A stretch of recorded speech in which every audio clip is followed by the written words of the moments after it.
This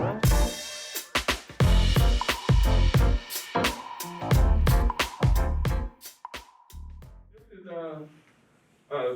Mr. Benny Pough. We've been talking to him for the last couple of weeks.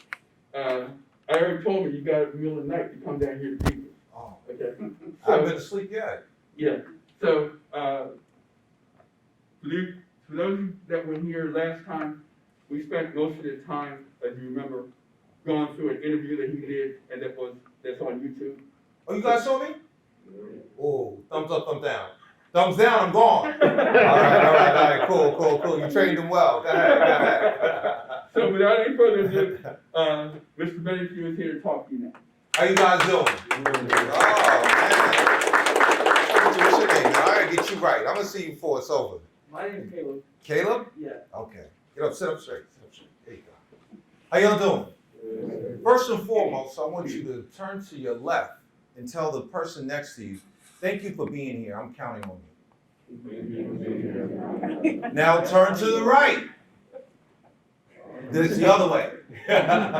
And tell them, thank you for being here. I'm counting on you. All right. So, and we also must, first and foremost, thank Dr. King for making this happen.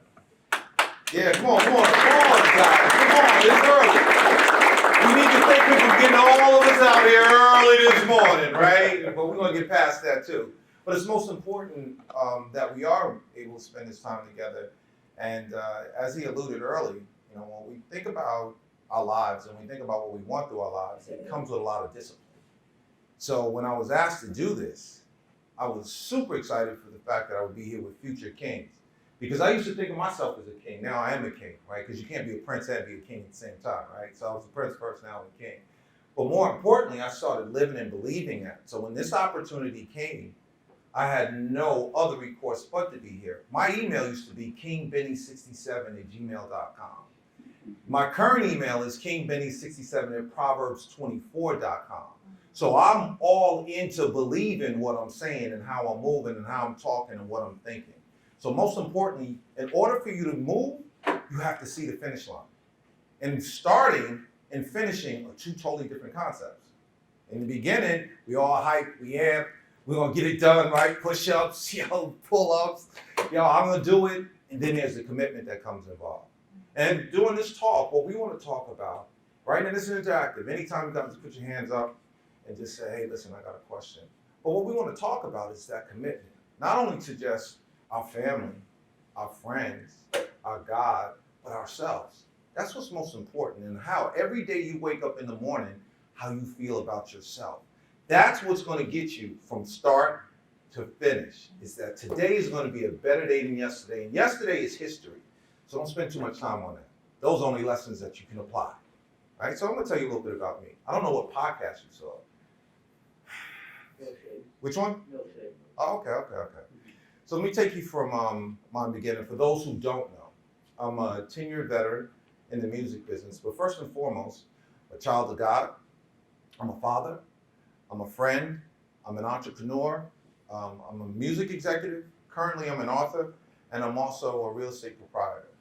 But at one point, I was just like each and every one of you, sitting in a room, dedicated to what I'm doing, but not really knowing where I'm going. How many people feel like that sometimes? Oh, okay. So, all right. It's an honest room, right? So don't think that you're alone in that. And don't think where you are now isn't where most of us who've been or where I am today. What's important about that is having a vision. Mentorship is important.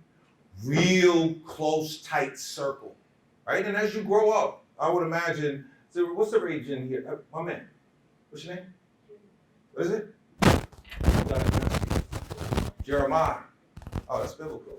Am I boring you? All right. Okay, cool. Shake it off a little bit. We ain't gonna be long. You know, you done. You tell me this, right? You guys know what this is, right? Wrap it up. But I need you engaged because this is important for you, right? This is the rest of your life that we're talking about for everybody, right? So I ain't gonna be here long, but actually I will. Right. So what's really important, though, for all of us, is realizing how we started. So I started in the music business as it's a really interesting story. because I went to school, went to St. John's University, studied communication and marketing, was an average C student. So, you know, a lot of people you might get in this organization, right, this caliber, you guys are really brilliant kids, right? I was just a flat C student. So I gotta be honest with you. The reason why I wasn't as good as I thought I was, or I applied myself, is because I didn't have people like Dr. King. My high school counselor, when it was time to graduate, he told me I should go in the Army. Straight up. Like, the best thing I could do was go on the front line and get myself killed. That's what 12 years of education was my result. There was nobody that hand-walked me and told me what the opportunities might be. No one that believed in me and said, you know what, listen, you're smart in math. You might want to take this route. You know what, you're a good communicator. You've been selling papers and doing things like that. You might want to go that route.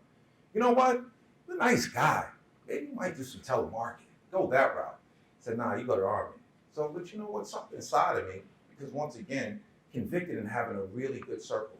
My mother, right? My father, my sister, and some really close friends. And for those who may not have that core group of family members, you do know the people who are important to you. And those people who are important to you, build that trust with them, because they're going to be important as you grow through life. The ones who are bad for you, let them go, because they're only going to be bad for you. People that are bad for you are going to always be bad for you. So cut them loose, right? So it was interesting getting into the music business. During college, I was a stand-up comic. So it's crazy with a communication major, marketing background. I worked 4 jobs on college. I drove limousines. I sold cutlery, knives and forks, door to door. I did security and also did stand-up. And, which I would definitely not recommend for any of you guys, I also had a new baby. I had a baby at 21 and was married at 21. Once again, that's guidance, you know? That's not having, well, it goes both ways. Having the right people to talk to, which was my mother, which she said, guess what? You're not gonna have any children in this house out of wedlock. That baby didn't ask to be here, so that's your responsibility.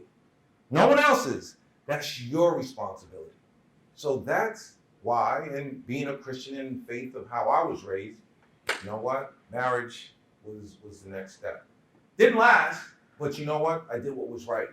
Now, although our union together, my ex-wife and myself didn't make it, our commitment was truly about the child. Because what happens now is everyone feels like it's a badge of honor having kids. Those are responsibilities. Any of you guys work? Kinda? Put your hand on, man. Come on. Yeah, that's good. And it's not your fault if you don't. Because realize the landscape has changed so that there aren't as many opportunities for young people to go and be push carts. We did that when I grew up. We deliver newspapers. 40-year-old people doing that now, right? All those options are kind of different, but you're in a very technologically sound place where you can create your own and become your own business, which is a better place than we've ever been.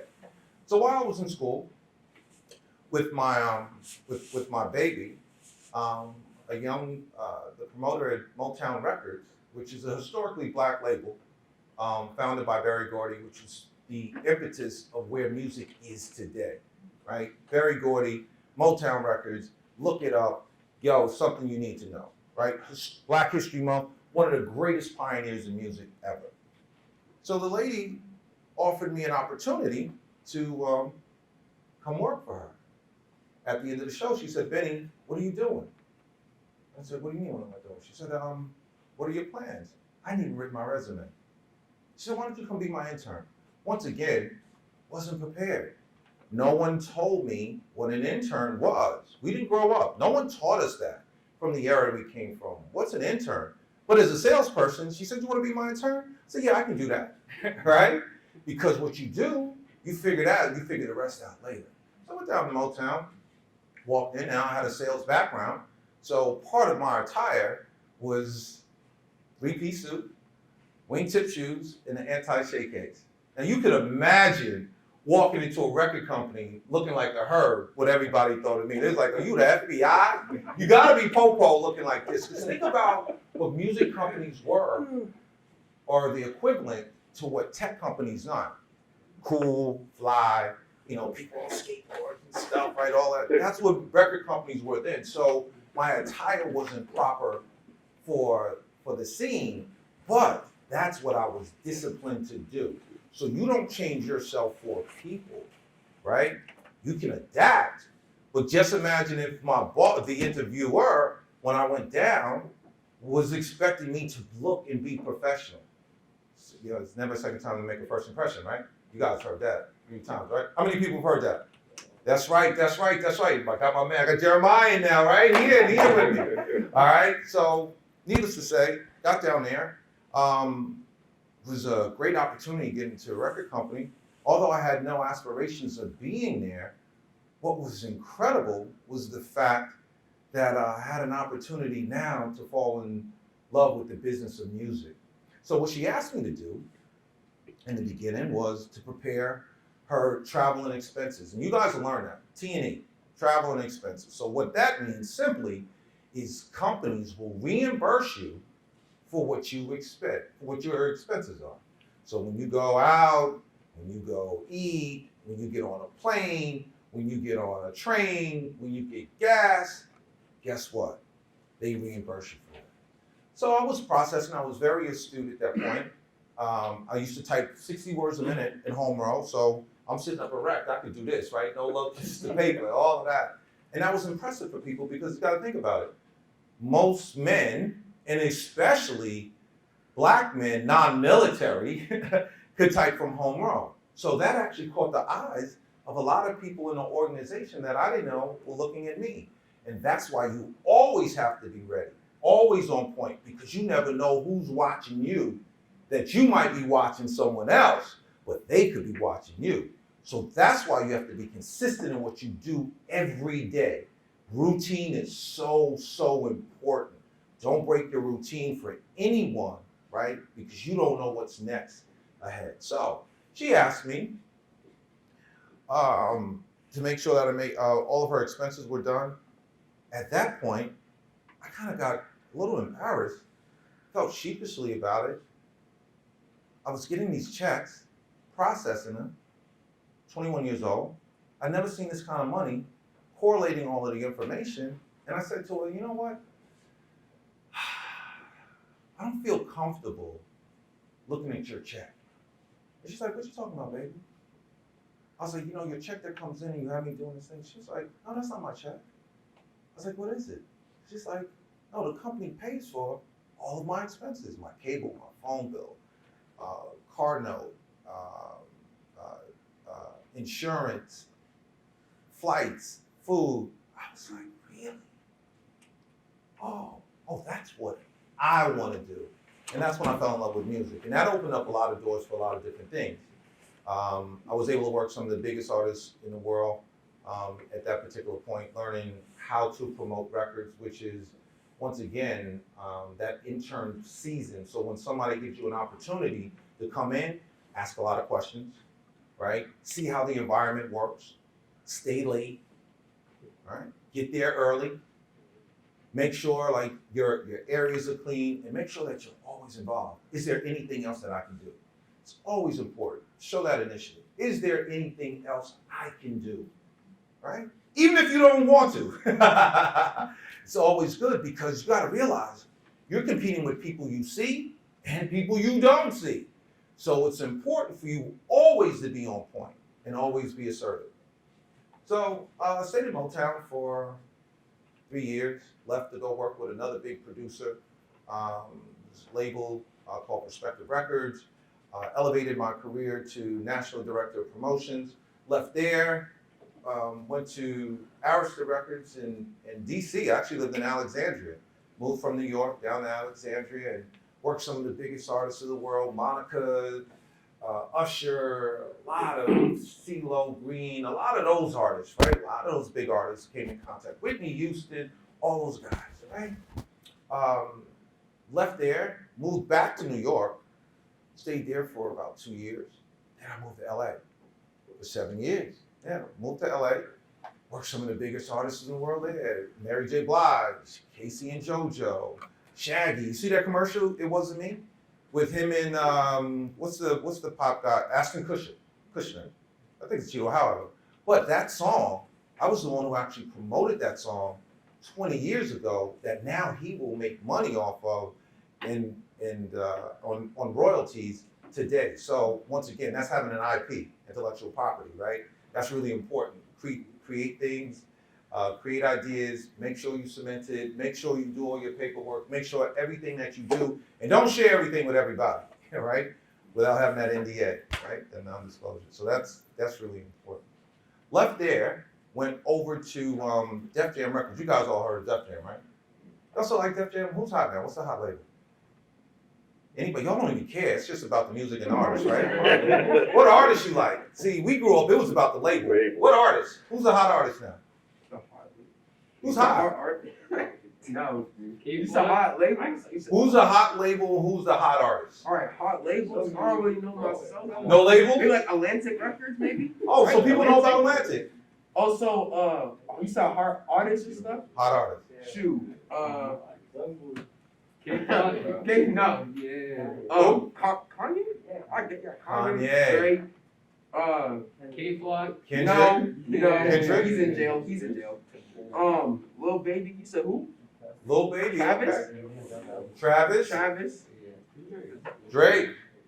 Oh, so y'all like mainstream. Y'all like big, popular, streaming, radio hit guys. Okay. No underground. Nobody's underground rap. Listen, none of that. No. Wow. If you don't make it, you can't get in this room. You're not hot. You're not getting in this room.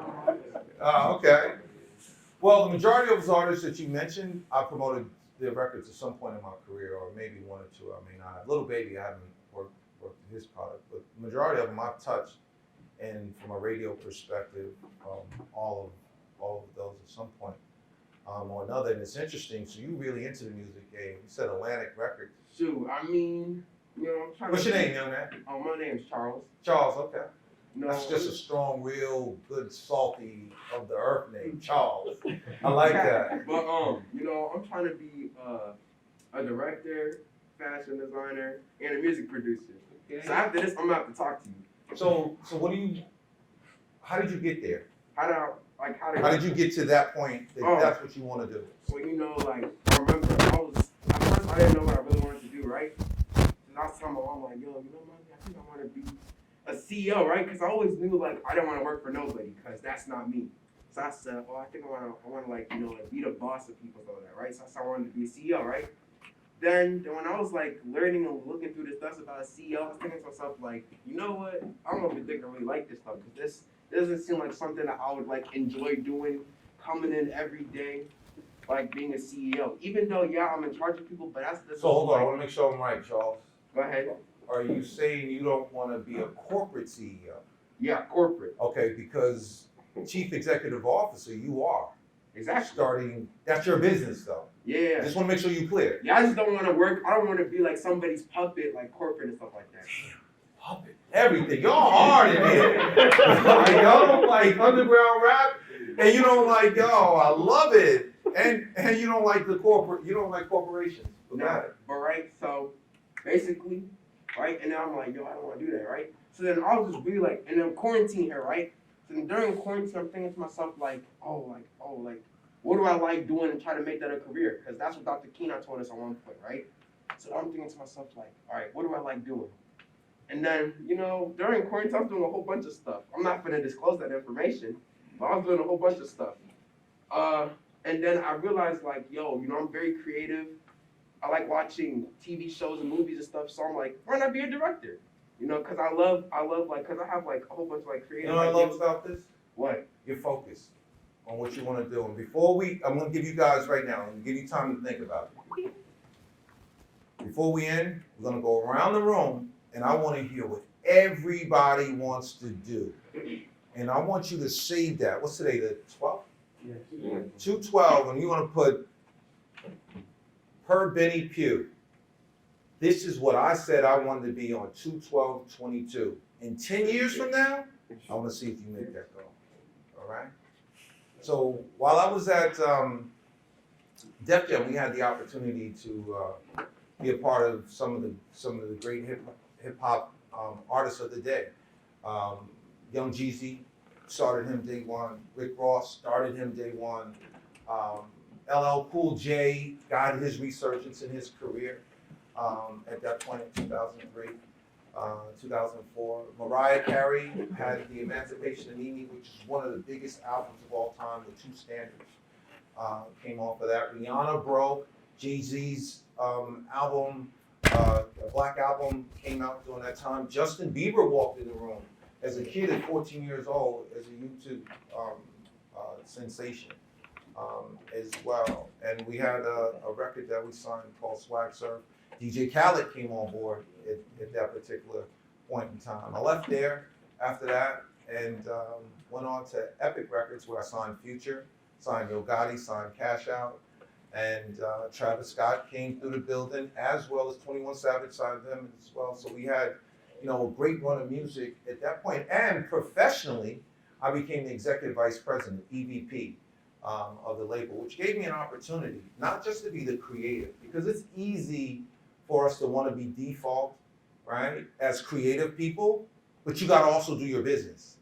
And what was important about the process for me and becoming the executive vice president wasn't just dealing with the talent anymore.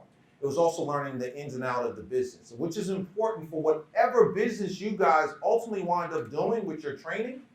But you have to know, and that's why I was saying to you, from start to finish, where you want to go. That's important. Knowing he just didn't want to be the CEO. Charles didn't just want to be the CEO. He wanted to know each aspect of getting to the point of understanding the business. And that's the best thing, hands-on. You can't cheat. Right? You got to take every step. Build your foundation right. Take your time. And everything that's for you will be for you. You can't think just because, what's your name again? Jacoby? Because Jacoby is moving faster than you, Charles, and you guys are in school together, that you're like, yo, what's up with me? Why Jacoby? Why he hot and I'm not hot? I'm better than him. And that takes your eye off the prize, right? That takes the eye off your race.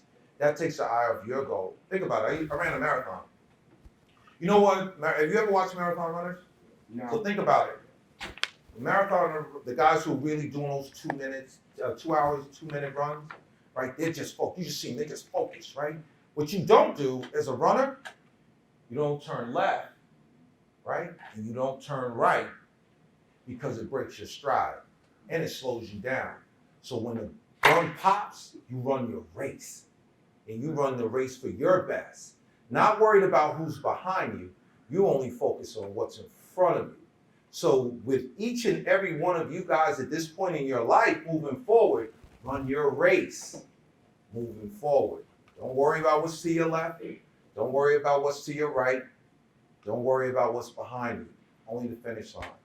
So while I was at Epic, it was a great opportunity for me to gather a lot of corporate information that helped set me up moving to where I am today. Then I, after leaving Epic, went to Rock Nation Music. You guys heard of Rock Nation, right? One of the biggest independent labels in the world, right? Probably one of the biggest independent brand-wise conglomerates in the world, because there's a lot of different aspects to their business. And you have to think, they started, right, minority company, just like you guys, right? Some capacity or another, everybody went through school, everybody had goals, everybody had a vision, and you know what? The difference is for the people who get to where they are the ones who are relentless, tireless, and committed to getting everything they want, right? To get the job done. And that's what's important. Well, when I heard, as I said to you guys earlier, I gotta be back in New York by 3 o'clock. I didn't go to sleep until 1 o'clock. Had to drive down here, it was 4.5 hour drive. I'm gonna turn around and go back. Why? Because being here is super important for me as well as important for you. So you can't make a mistake. I'm tired. Yeah, I'm tired. Y'all look tired? You don't see the red in my eyes? Oh, okay. Don't say that. Yeah. They just want to say, nah, man. But you're honest, right? Yeah, and people are counting on it. Could you imagine if this point, because I didn't feel I wanted to follow through on my word, call Dr. King and say, oh, I got, y'all, anybody ever go, I have a stomach ache? Right? That's not how you move forward. That's not how you win. That's not how you grow. That's not how you become the best who you can be. That's not how the commitment works. So after leaving Rock Nation, decided to step out on my own, getting into Charles's space, his head frame, right? During the course of my career, I probably made corporations in excess of $1 billion in gross revenue on the artists that I've either signed or I've been a part of their careers. Guess what? I didn't get 10% of that because I don't own it. Right? You don't know what 10% of $1 billion is? That's a big number. Oh, I like who's the slick guy that said it's a big number? I like that's a salesman right there. Right? I love that. I love that. Yes, I didn't get 10% of that. I didn't get 10% of. I didn't get 10% of $1 billion. It's 100 million. Maybe I got 10% of the 100 million. But guess what? I don't own any of that. And at the end of the day, when you divide, let's just say the number was $10 million. I made $10 million in 30 years.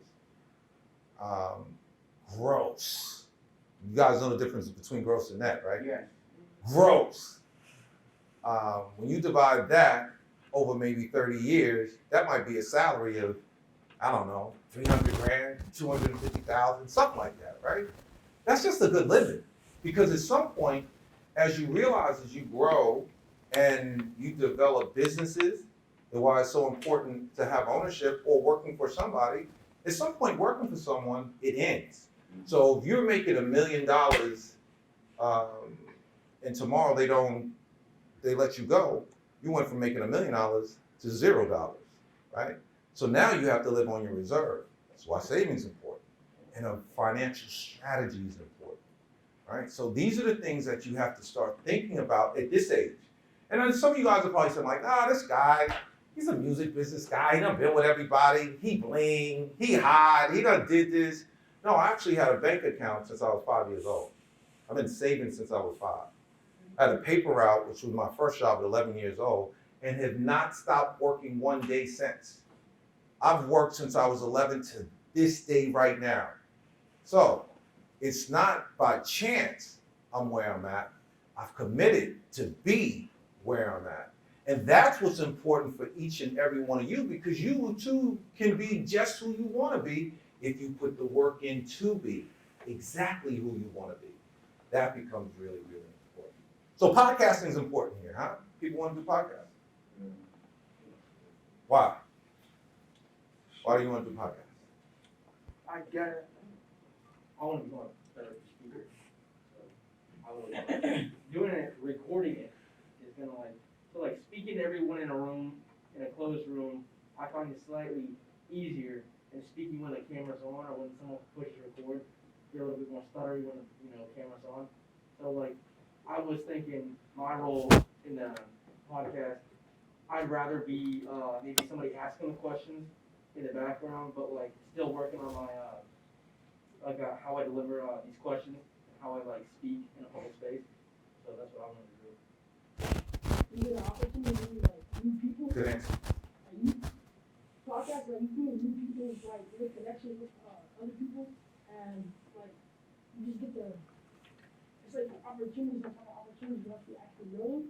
Because depending on who you meet, you might be able to like, expand something, give an idea, or talk around stuff like that.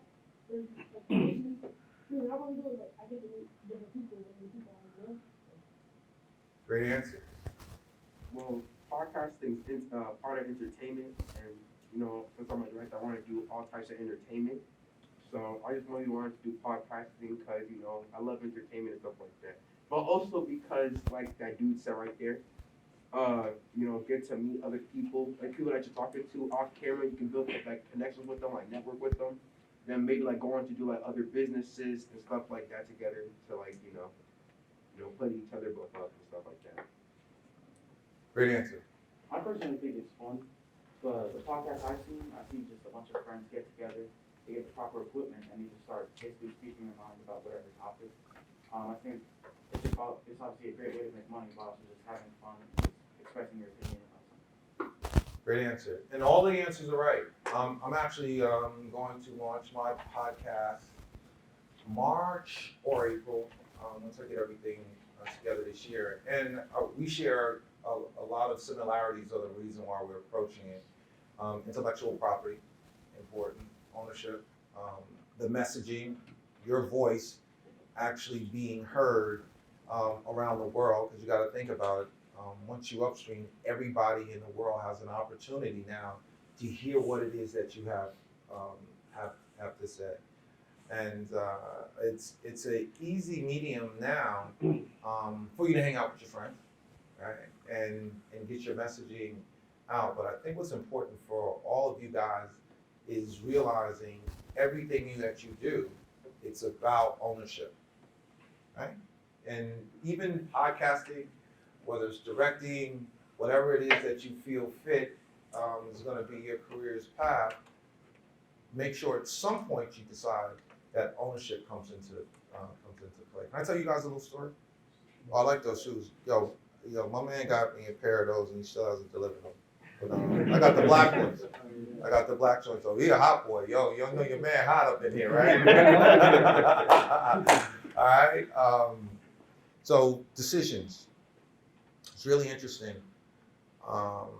Back in August 31st, 2014, I was in a near-death car accident, which actually is how I got here. If you think about it, you follow this. A friend of mine calls me. He asked me if I want to go to a barbecue. I was like, yeah, I'll come. I was in the middle of, in the office, phone rang, the phone, not paying any attention. Hey, Benny, you gonna come? Yes. Now, one thing you know about me is, and I would say to all of you, is your word, right? Once again, we're back to this. Values. What we say is what we mean, or don't say it at all. Told him I was coming. That was on a Tuesday. So the Saturday before the Tuesday, I took my son to boarding school. It was his first year, freshman, at IMG Academy. He went there. He was a baseball player, throwing 17-year-olds throwing 97-mile fastballs. So it's like one of those, one of them freak kids. So now, fast forward, Tuesday, get the call. Thursday, my friend calls me again and asks me, am I gonna come to the barbecue? I'm like, yes. Called me once, called me twice. Friday, he calls me again. Are you gonna come? Now he's sales guy, so sales guys know what it's like, persistence, right? You wanna make sure every detail. He's one of those guys. He was the president of one of the big pharmaceutical companies. That Saturday, I fly from New York to Charlotte, North Carolina, and drive to Columbia, South Carolina, to visit my sister, go watch my nephews play football. That evening, we celebrated my father's 70th birthday, and my mother, who has Alzheimer's, I had an opportunity to spend with her. My friend calls me again, asks me, like, yeah, I'm coming.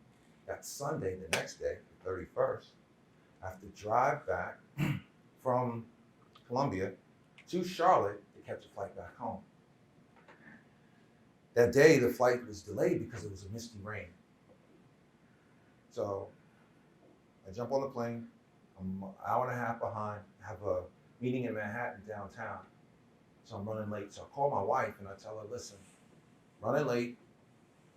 I want to take the truck, not the convertible, because I don't want my daughter in a compromising position in the vehicle. Get home. Now we're running an hour and a half late. My friend calls again. We're on our way. We're driving. He calls again. We're 20 minutes outside of his house. We get there, and come to find out, the reason why he was so persistent is because he was catering for the two families, which we didn't know that. That was really sweet. So it was 4 adults, 3 bottles of wine. He and I were sitting in the living area with the ladies. We peel off, we go on to the deck, sit down, have conversation, talking about the challenges in his life, challenges in my life. 35-year relationship he and I had at that point. That misty rain happens again. So I don't know whether I said or he said, let's go take a ride in the car. He just purchased a new Mercedes-Benz 550, and we walk out from the deck, through the kitchen, into the carport, we get into the car, we back up, he jumps out, gets a cigar, gets back in, pulls out, we drive down the driveway, which is probably the length of the city block. Or maybe his driveway is almost close to the distance of the road. Rural area, 2-lane roadway. We go down, drive down, he opens the gate, makes a right. I pick up my phone because I haven't made a call all day. So I grab my phone.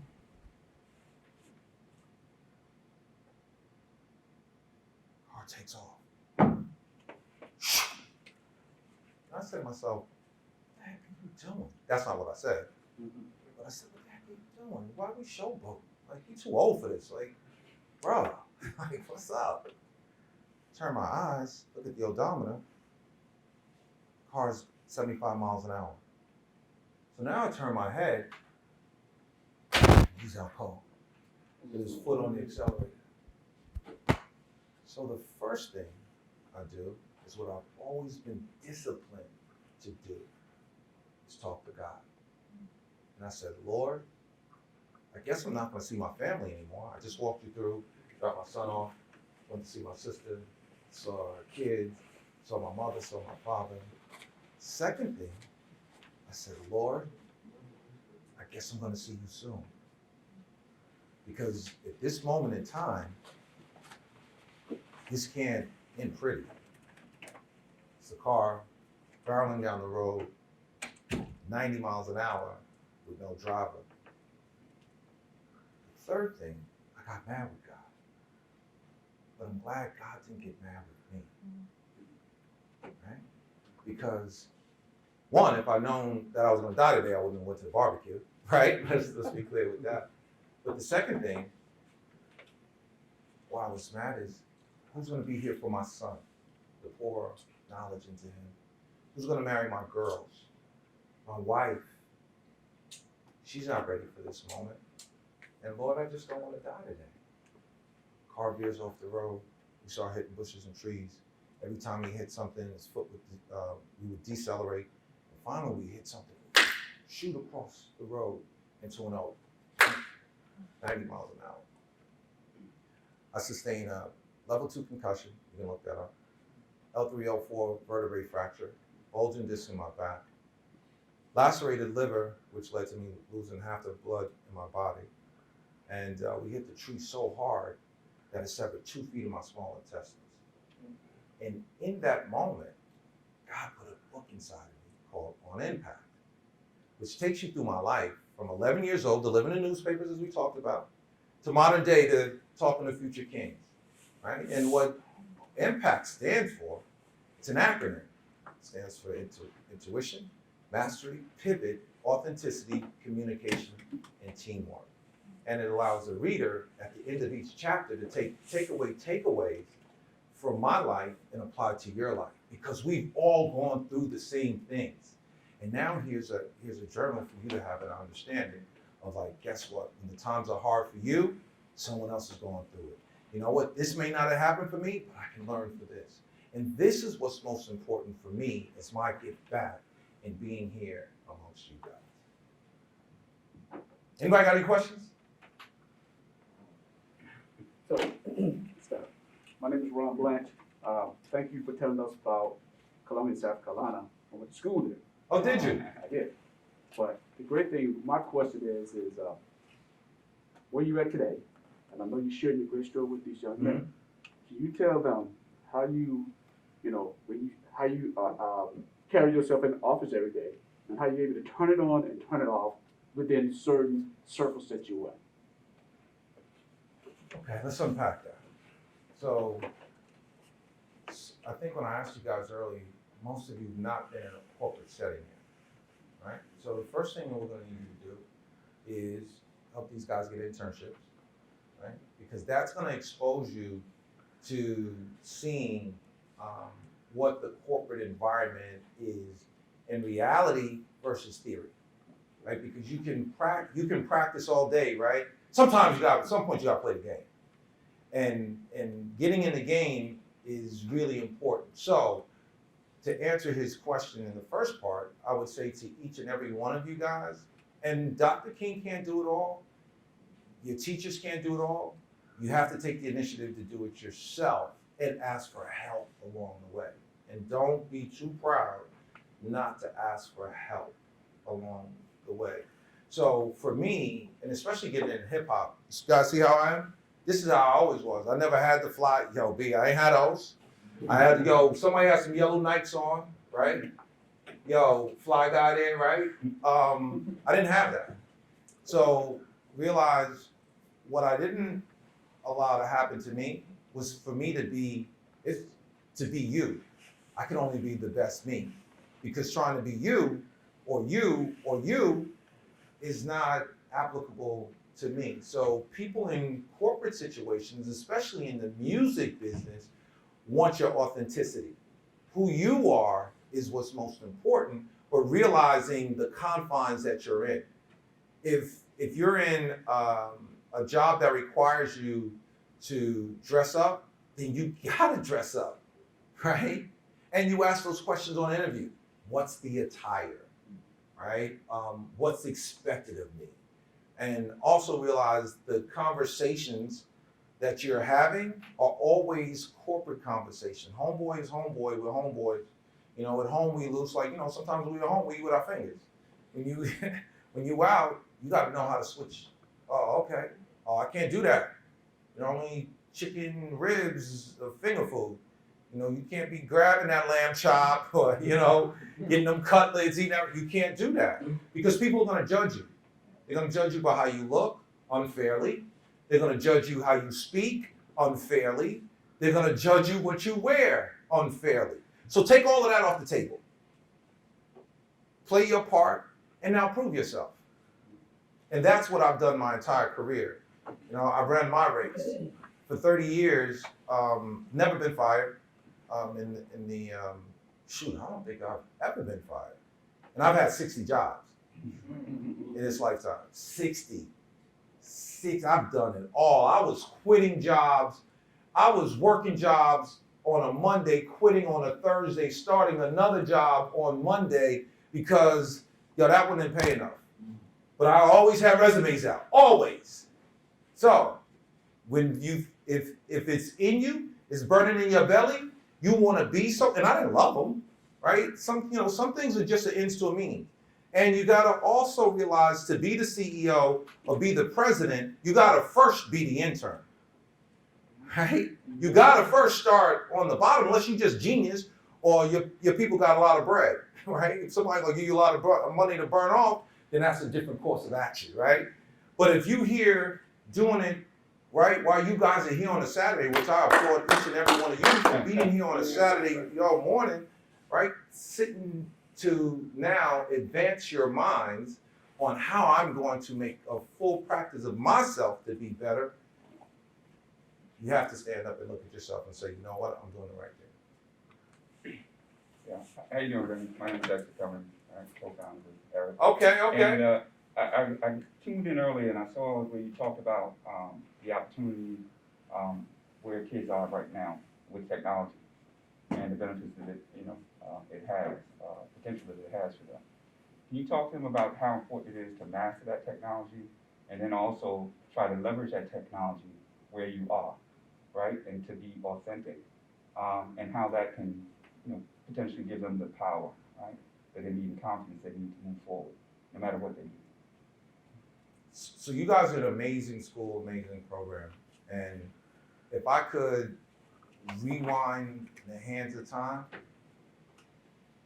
and I said don't run anyone else's race, but if I could go backwards, right, I would want to be exactly where you guys are. This is the most critical time in American global history that you guys are sitting in. Technologies that are all, moves the world. Everything is about technology. If you think about it, what you eat comes to you.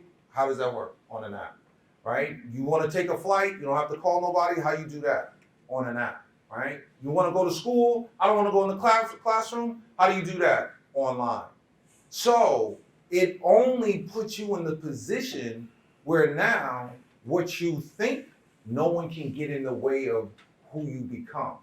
It's what you put in. So reason why I said I want to be you guys, because you have the opportunity now to apply yourself to all kind of aspects and learning information that's important to move you forward in the technological environment that we're in. So what I decided to do, I bought into an app called Candid. And Candid is a monetization app. You can go to the App Store and pick it up.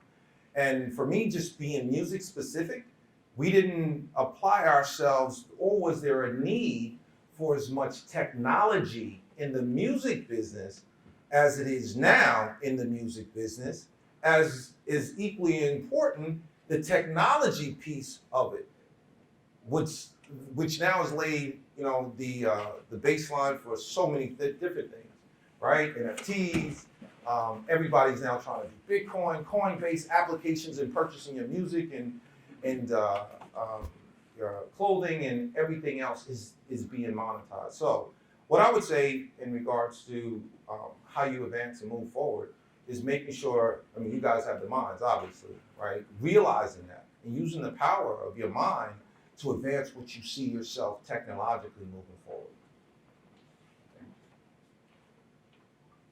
Good Hold morning. on. I'm sorry, man.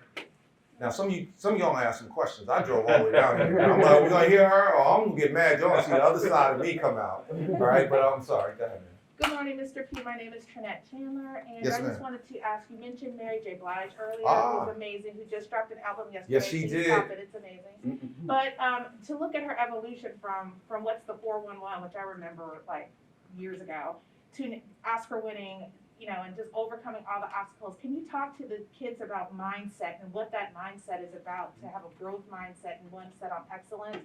For her to go from singing in a karaoke bar to being the Mary J. Blige you see today, there were steps. And I think it's important for the kids to see and hear about that, because you are living proof of that. So it's so crazy, and this is, once again, you never know how life takes you. Whether you know who Mary is or not, there's a story.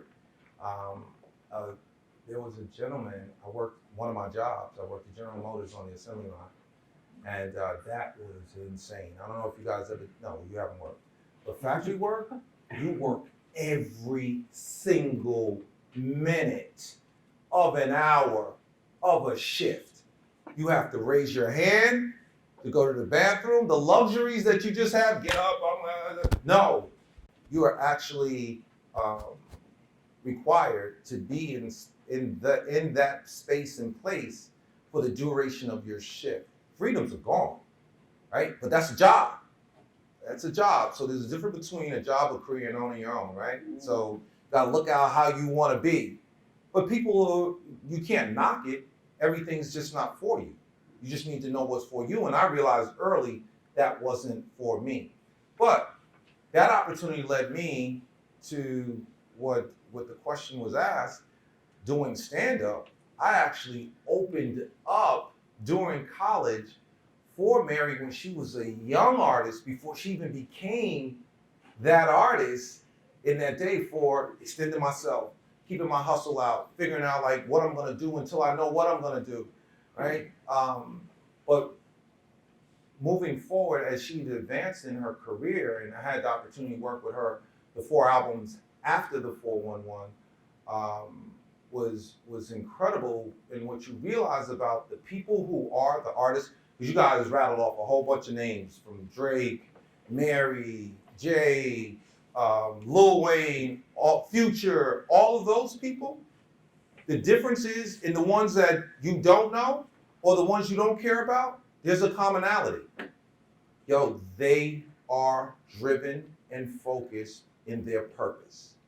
And that's the difference for winners and people who are okay and people who are great, is that the ones who are all the way zeroed in on your purpose will take you exactly where you want to be. Now, there'll be a different road, right? When you're not, as we started in the beginning, you're not looking left, you're not looking right, you're only running your race, then you'll get there exactly when you're supposed to be. Thank you. I know you mentioned something about, first I saw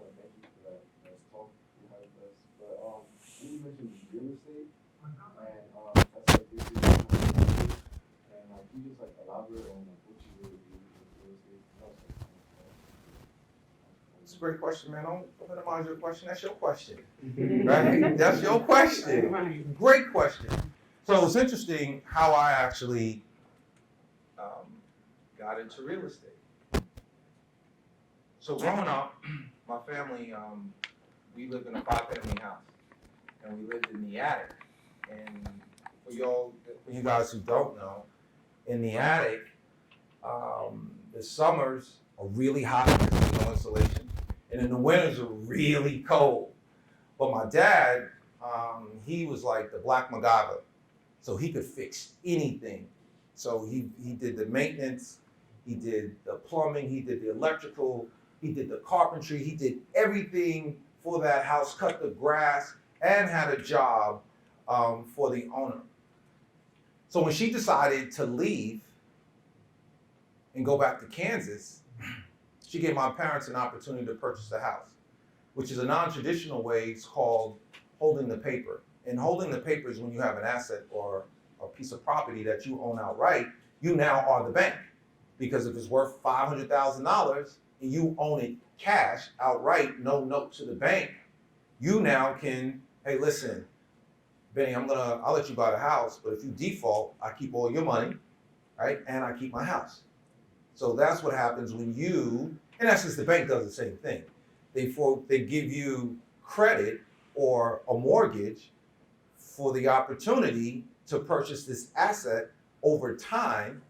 And if you default, you no longer have the asset and you lose all of what you put into it. So watching my parents, my mom, she worked at the post office. She enjoyed her work. She loved it. She was an incredible employee. And my father had the freedom of being with us during the day, taking us to school. And that gave me, like a light bulb went off, just looking at the family dynamic on what the house did. Like we were able to go on vacation. We were able to, have activities. My father was able to be home, all because this place that we lived in actually gave a return. We lived in one apartment, we rented 4, they paid it off fast, so now everything you make is yours. So when I got into the music business, I decided once again, said to you guys what's really important is saving. I've been saving since I was 5. So I was disciplined on getting cash and putting it away. Getting cash, putting it away. So when I got in the music business and started making really significant money, instead of just going buying multiple cars, buying big jewelry, doing all of those things, every bonus I got every year, I bought a piece of property. I bought a condo.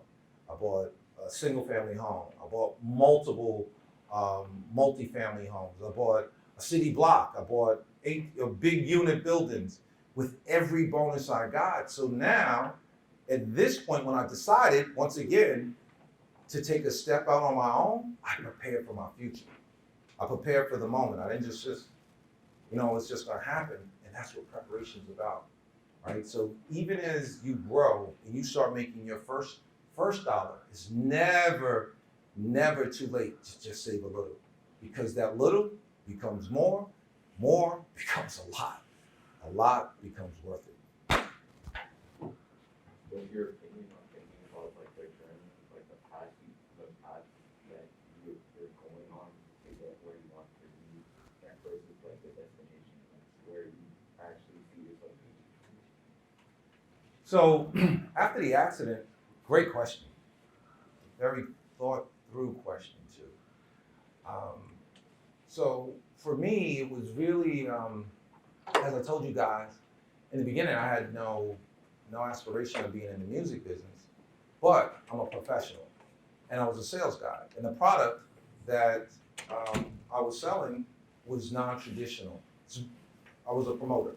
So the guy, I know you guys don't listen to the radio stations, but songs here over and over and over again. It's actually someone that sits in front of a program director and pitches them on why they should be playing the music.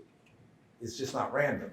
And at that point, you have to think about, on a weekly basis, records are rotated, new records come in maybe 2 to 3 are changed out every week, but there are hundreds of records that are all vying for the same slot.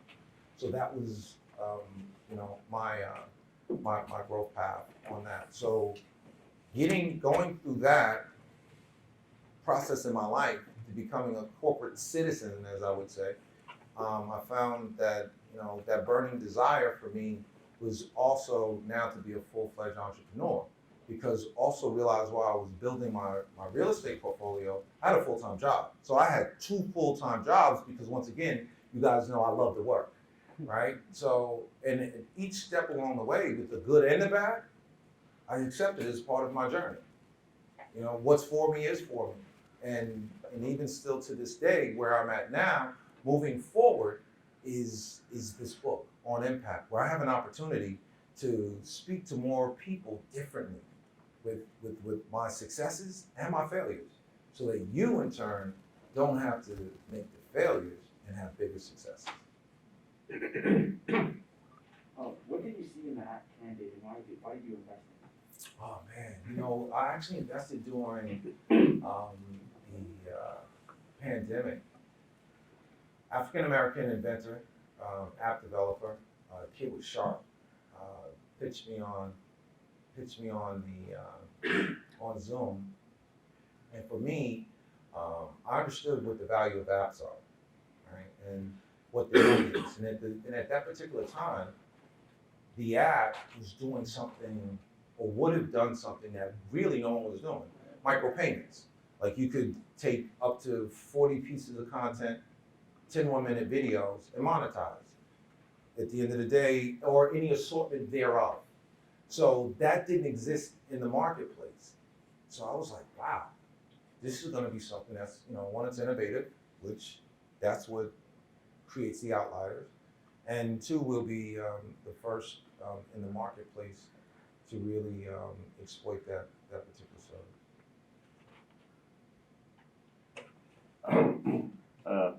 Good morning. My name is Lamont Ward. I have 2 sons here. Okay. You've talked about your successes, Uh-huh. all that, right?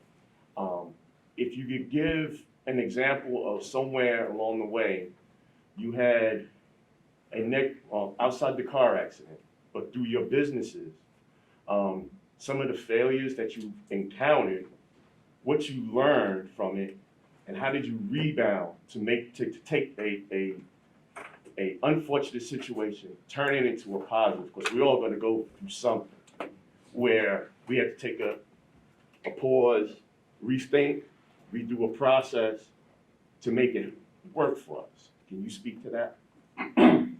So I hope I didn't come here sounding like I was shiny, I hope that wasn't, I didn't want to come across that way. Great question though, because anyone who has success has had lots of failures. It's really interesting for you guys who follow baseball, right? 400 is phenomenal, right? Batting average. Yep. But you do know how many times you strike out along the way, right? And the risk that's in that I've had along the way, both in all of the businesses that I've been involved, real estate, people run off with my money, right? And projects that haven't been done, and I think what's the app business. I was a novice getting into that, so every bit of it, I have to train myself while my investment is going, hoping that all of this is going to pan out. Right? Being an author, I've never wrote a book in my life. Never had any aspirations of doing a book. So everyone, and you're dealing with smart people, right? So every aspect of that is getting caught up to speed to what the business is and investing my money. So everything along the way, I've invested in, and the results, whether they're good or bad, I can only blame me. Because what I would say, how each and every one of you guys can realize your currency, whatever it is you bring in, that's your value. And ultimately, you have to be a student of the game of what you're getting into. That's what's going to prepare you for less exposure than just going in because it feels good, because it sounds good, because my man or my girl told me, or this is something my mother wanted me to do, or my father wanted me to do. It's what you have to wake up every single day and want to do. That's how you become successful, right? Because everything else, you're just showing up. And just showing up is just average. And just average, you know what that gets you, right? Passed on to the next step. When you want to be great, you're going to apply yourself. And then nothing stands in your way. Can I ask you a question? So, we watched the video of you and the interview, and you also said you've been saving money since you were 5, whether it be like cents, like dollars, or whatever. So like us, like as kids, like when we do happen to like touch like bigger amounts of money or get like have like more money than like we're supposed to, like even when I do like end up saving money, it's just like something always comes around that I really want. I end up like spending. Did you ever have like a problem like wanting something or like end up getting something that you really wanted because you had enough money to get it? Okay, so what you have to decide, because I see you, B, I see you, I swear I see you. You have to decide what's greater for you, your wants or your needs. And that's what's gonna be important because, and this is not knocking, like you have an expensive attire on, but just think about if you go to your closet, this is what I want you to do. You go home, I want you to look at all your shoes, I want you to look at all your sweats, I want you to look at all your gears, and I want you to look at all your jewelry, and I want you to put a price tag to that. And then I'm gonna tell you, my son who's 21 years old now, the one I was telling you about, last year, he pulled out because he was just learning in crypto, but kid is really getting into it deep. He put, what did he tell me? It's like $80 or something. Pulled out too late. That would have been $230,000 had he stayed. Now that what you wearing? Think about that same $80. How you use the money, what's going to be most important. Now, if you just want to be in the moment, you want to look good, smell good, feel good, you want to spend your money. If you want to be about your future, you're going to invest your money. And when you get to the point that you want to invest more, then you want to look a certain way or, go taking people out to eat or whatever your thing is, because we all got different things, right? And everybody's hiding what their thing is. You might like to eat, you might be a video game person. Them joints is high, right? All sneakerheads, that cost. And those are trappings. Those are the things that'll never make you independently wealthy. And at this stage, as I stated, this is the most integral part right now, freedom, liberation-wise, for small investors to get into the big game. So learn the game, and then you won't even think about what you asked me. So when you do like, cause I invest in like stocks and stuff, but like when I do have like bigger gains and stuff, and like take out, like I'll still save a percentage, like a percentage, like a higher percentage, I'll take out and spend it. I used to do that too. And I was still like. That's the side money, right? Yeah. It's just like, it's just hard just watching me just stay there. Like I like to invest my money, I like to learn about stock market and stuff, I like to keep it in the stock market to keep growing. But at the same time, it's like, when you have it, it's just like, you wanna, this thing that you want, and it's just like, I know it's not good for me, I know it's not helping me, but like, it's not that period I wear, it's not. But it's also part of your personality, right? It's your uniform, right? Who we all have different uniforms, and that's okay. But you have to budget for that. That's what I hear you, if I'm hearing you properly, and it's okay for you to be who you are. Don't change. We started, but you even still have to put yourself on a budget. Like I'm only gonna do $2,000 this year. I'm only gonna do $5,000 this year. Right? As long as it fits into your overall financial perspective, it's okay. Right? Because you've already accounted for that. But now you gotta make it to support that. Outstanding. Oh man. All right. Hold it. I know we gotta wrap up. Real quick, we gotta run through. What everybody wants, what do you want to do? I want to be a doctor. Mechanical engineer, public speaker,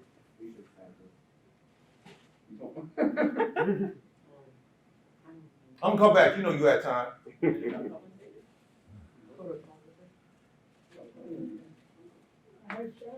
Ooh. Civil engineer. Software engineer. I provide all this. One pilot. Ooh. Software Penetration testing. Director, fashion designer, music producer. Marine biology. All right, everybody stand up and give yourselves a round of applause. The entrepreneur goal. Stand up in here. There, let's get some energy. Come on, way to go. Way to go. All right, congratulations to your future success. Thank you guys so much. We have some gifts for you. Oh, I'm taking them. Oh, I love that. Okay. Next thing is a King face mask, Love that. and last is one of our hoops. I love that. You know I need a medium. Who gave me this? You know, I'm a medium out here. Yes, sir. So I know you got me back in here. Yes, sir. We heard about your book. Yep. We're starting an online store. Right. Can we carry your book on our store? It's pre-order now, of course. Okay. Push good. You know what I do want? Can I get a photo? Can we all just get together real quick and get one big photo? Which way we want to do it? This way or this way? Let's do it this way. Future Kings!